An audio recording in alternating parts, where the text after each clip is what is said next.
Today on Hearts of Heroes, when natural disasters unleash their terror, no one is immune to the storm. Adults, preschoolers, doctors, nurses, even horses are caught. I mean, it was just boom, smack, take cover, get down. Ferocious floods, tornadoes, and blizzards are inevitable. Are you the only one in the van? Yeah. Okay. But so are the heroes, those gallant souls who step up and face the worst that Mother Nature can dish out. Thankfully, these heroes were right there to help save the day.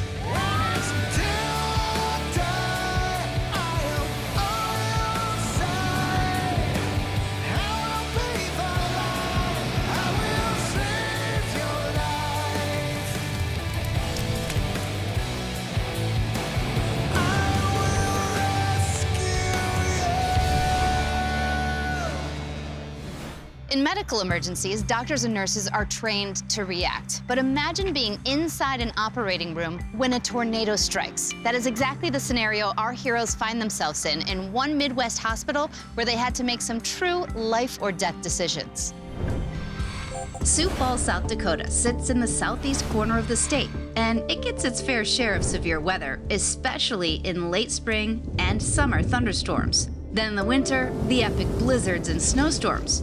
But until recently, it'd been almost 24 years since a tornado had directly impacted the city of Sioux Falls. I've lived here my whole life, and I cannot remember when the last time they said one hit. In September of 2019, Sioux Falls was hit not by just one, but 3 separate twisters.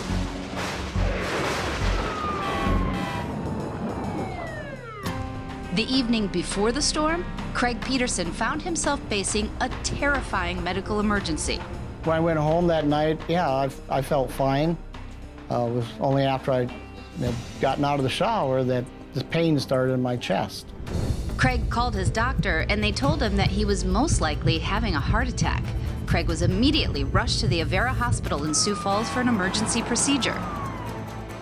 What no one inside the hospital realized was that they would be directly in the path of an EF2 tornado. I think we knew that there was going to be a little bit of weather that was going to come through, but I don't think we expected what we got. Suddenly, in the middle of Craig's critical heart operation, the first of 3 tornadoes struck. The alarm started going off for flooding, and then it was a tornado warning. The monitor person kept letting us know, hey, there's a tornado coming. They're calling a code black. But we were already an hour into our procedure, so once code black came across the intercom, we couldn't move our patient. Our patient wasn't stable enough. We had to finish the case. Even though their lives were also in danger, these brave doctors and nurses risked their own safety to save the lives of their patients. Meanwhile, across town, another tornado was heading straight for a restaurant called The Rush. The region had been in a severe thunderstorm watch for hours. Tornado warnings were issued, but not everyone heard them. It was boom, smack, something's happening, take cover, get down. We had probably like a 4 or 5 second window there where we figured out that this was a tornado. Carissa Waller found herself helplessly trapped as the tornado ripped the restaurant apart. I was kind of just in that take cover mode. I realized there was nothing over my head and I needed to get somewhere a little bit safer. Carissa ducked underneath a countertop just as the tornado hit. The doors flew open and all of a sudden I heard things just crashing and blowing and hitting things, and there was just debris flying everywhere. So it was definitely extremely scary. Meanwhile, at the Avera Hospital, the heroic staff kept the surgery on Craig going, even as the building was being pummeled by the storm. The walls were shaking, the door was rumbling. It sounded like a freight train. It was like the end of the world. It was crazy. But I don't think we ever really stopped doing what we were doing. The doctors and nurses continued on valiantly. But outside the operating room, the rest of the hospital was hit even harder. It wasn't until the staff was done with Craig's operation that they fully understood the destruction. It was just like a movie. You see lights hanging, doors, glass, the wind. You could still hear the wind. It was raining. All the windows were knocked down, the bricks were off, the roof was off, and you could just see lights hanging from the ceiling. Soon after, first responders began to arrive. The first thing that me and my partner thought of was we need to figure out critical patients, need to figure out who needs to go where or who needs help the most. We got coordinated up with the hospital staff right away, some of the nurses, and they did a really good job. They had a plan in place, and they were evacuating people when we got there, so we just kind of assisted with them. Back at the rush, the staff and guests also survived. The first people that showed up were the firemen. And in that moment, I thought, this is crazy. I mean, these people are walking into this situation that I'm running away from. And in that moment, I had such a appreciation for what they do. You know, I can't imagine. Months after his surgery, Craig Peterson also got to show his appreciation to the brave staff of the Avera Hospital, who never gave up on him. Oh. Welcome! I'm so glad to see you again. Thank you much. It's good to see you. Thank you very much. You're very welcome. Oh, Hey. thank you, thank you.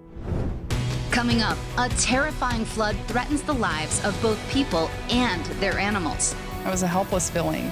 There was water everywhere. It looked like a lake. But first, this safety tip.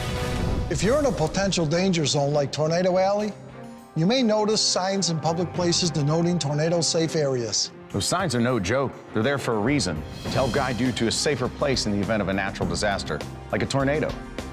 While in public or traveling, take notice of where these small signs of hope may be, because it could be the difference between being safe and being sorry.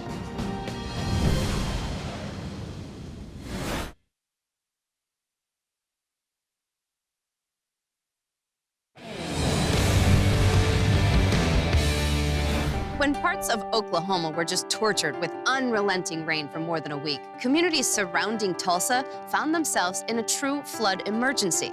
Thankfully, first responders were right there to jump in and help. But it wasn't just humans who needed rescue. There were many animals in the danger zone, too. About a half hour east of Tulsa, Oklahoma, you'll find rural communities Catoosa and Coweta, nestled between the Arkansas and Verdigris rivers. It's a very nice community, and everybody just kind of keeps in touch. People know people around here. Although Oklahoma is known for tornadoes, flooding can also be a problem. When we get it really good. It'll be a downpour for hours. And in May of 2019, for many, the rain just never seemed to let up. Give y'all an idea how deep this water is. I'm on Keith's Bridge. My truck's over on high ground. I can feel this bridge moving. I left work and met my sister, and we came out here to Dad's and started packing up and picking everything up to higher ground. And I said, it's time to go now. The water was rising fast, and a lot of people that own livestock didn't have the resources to get their animals out. That's when Casey Thomas and dozens of others stepped up. We pulled up and we were in shock. Everything was underwater. We had a big posse of guys come together that had a bunch of boats, and we were going out and roping these cattle off the bow of these boats. You had guys roping 1,200, 1,500-pound cows off from a boat, dragging them into the water. Usually a guy standing in the water, fighting a cow. You get a broke arm, drown. Things could have got crazy. Casey and a few other volunteers broke off to head to Erin Blevin's farm to see if they could get her horses out. So it was the river and the higher spot with the house on it, and it dropped off in a lower spot. And that water was running pretty hard, and then it went up on a high hill, and it was all dry ground. This horse has been trapped since Thursday. And there's our high ground. So 3 of us get in a boat, go over there, and when we get in the pen with the horses, I mean, they're wild. We just happened to rope them and pull them up to the boat and snub their nose off to keep their nose up out of the water. So there's fences and T-posts and everything underneath the water that they couldn't see. They was running through it, getting cut up, skin up. And once they see that dry ground, and they went right onto it.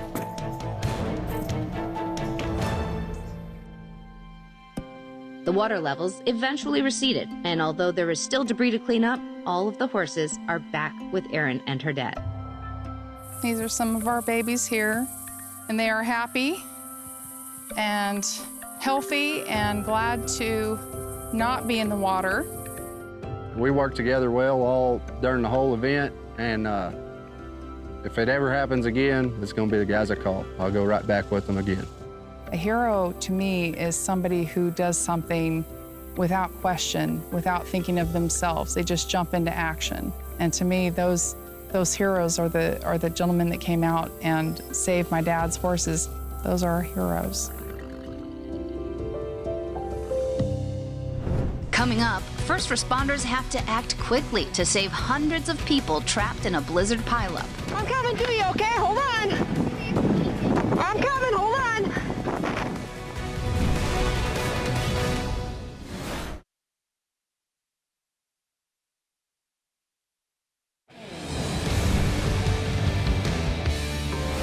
A whiteout is an eerie weather event where fog or snow takes visibility down to next to nothing, essentially whiting everything out. It's exactly what happened in February of 2019 when a whiteout descended on a Wisconsin highway, causing one of the biggest pileups in all of U.S. history.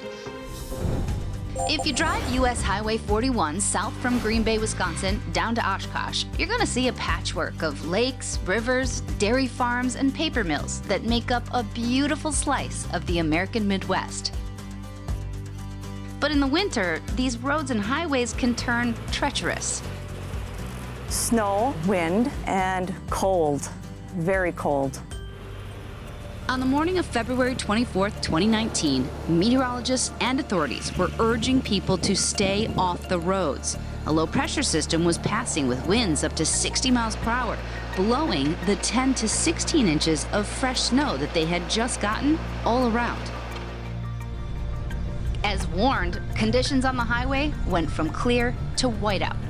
The roads were clear. Susan was driving, and you just drove into a big white wall. You could see in front of you at least a mile, mile and a half, and then all of a sudden you couldn't see 5 feet in front of your vehicle.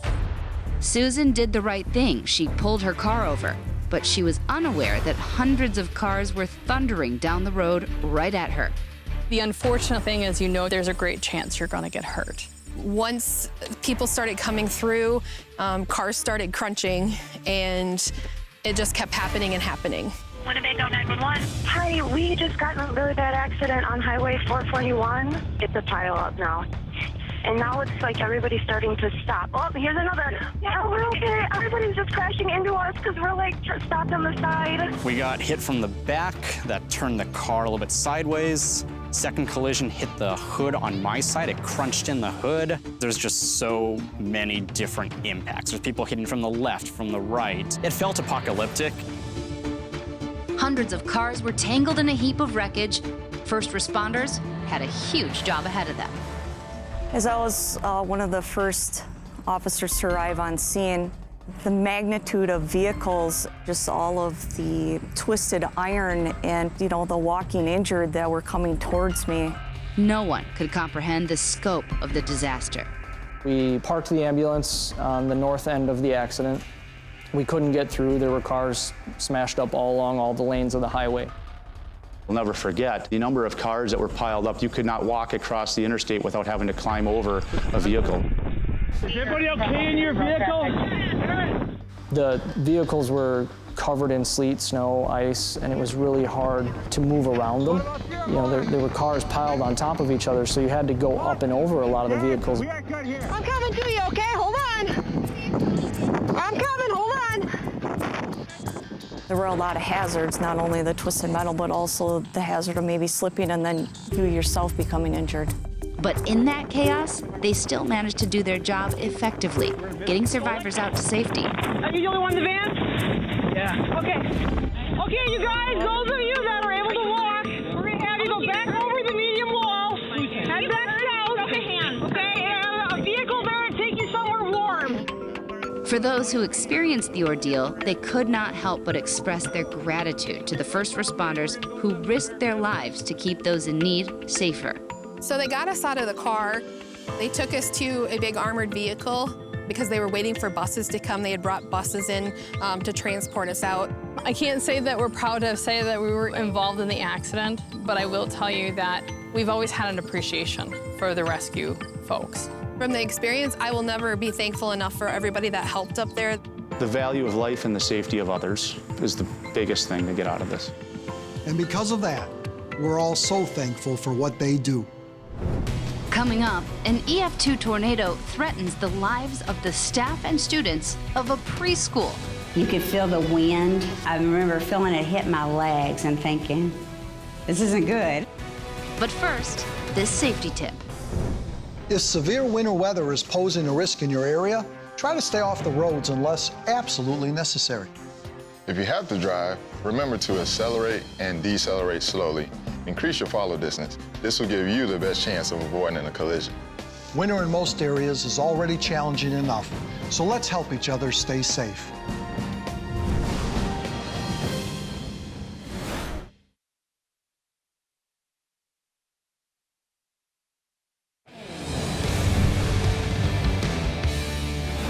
Tornadoes form quickly, so when you're in a tornado watch and the conditions are ripe for tornadoes, you have to have your plan and prepare. That's a key to survival. Thankfully, they had both of those things in Paducah, Kentucky at a preschool before it was hit by an EF2 tornado. Right at the confluence of the Tennessee and Ohio rivers sits the city of Paducah, Kentucky. Western Kentucky has plenty of severe storms in the spring and summer, and that includes tornadoes. The state of Kentucky sees more than 20 tornadoes on average each year. I hadn't never been close to one, part of one. And I was the type of person that tornado warning would come out and I'd be, we're okay. It's no big deal, it won't happen. But that would all change on the morning of March 14th, 2019 for the parents, students, and staff of Mount Zion Preschool. I knew they were predicting storms, but I had no indication it was going to be anything like that. By the time parents were sending their children off to school, Paducah's tornado warning system started sounding. When it was clear that things were growing more dire, Michelle Rushing and Emma Chapman ushered students and staff into a safe room within the school. By then, all the kids were in the room. Of course, it was all set up with centers, and so they were all just kind of going and playing. Within moments, the tornado struck. As we were in the hallway, the power went out and we were like, we got to get in the room. And so as we went down the hallway, that's when we felt the wind. Ryan Long was dropping his daughters off when the twister hit. I got probably 30 feet from the entrance of the school, and all of a sudden the wind just picked up and the whole roof of the church just went, and it was just like gone. I get a call from my husband. He is in the parking lot with my daughters, in the car with no cover, and he just said, Joe, I don't know what we're gonna do. And then we lost connection. We were sitting there and the car shaking, and my girls didn't know anything was going on. The powerful tornado was tearing the school apart. Emma Chapman and Michelle Rushing found themselves in a hallway outside the safe room. You could feel the wind. I remember feeling it hit my legs and thinking, this isn't good. Emma and I were fixing to go through the door, and my hair was sucking backwards. My thought was, you know, how am I going to get through this door? And we made it. As tornadoes do, the storm hit quickly and was over. The trees and the power lines were all across the road. There was pieces of roof and wood and all this debris from the roof of this church just everywhere. While most of the school was ripped apart, the safe room was virtually untouched. The first moments were actually shock as I walked down the hallway and saw the debris. When I got down to the doors of the sanctuary and looked up and I saw the sky, it was like, wow. Witnessing the destruction from outside, Ryan Long knows how incredible it was that there were no injuries to the children or staff. For all of those kids to survive in that school was just amazing, and for those teachers to be on their toes like that and to do what they did. Recently, Sheldon Yellen from our sponsor Belfour had a chance to thank a few heroes within that storm. Obviously, behind you, the structure's gone, the sanctuary's gone. What is it going to mean to you and to the community to see this being rebuilt and once again providing to the entire community? I know it will be bigger and better to hold more people and to reach out to more people and help the whole community. Did you ever think that doing what you do every day, that you'd be faced with a situation like this where you'd be responsible for the safety, really the life and safety, of 40 children under the age of 5 years old? It's one of those things you always train for that you hope that you never have to use. I mean, having them know the drill that they were supposed to do and being able to keep my little girl safe means the world to me. So they're amazing.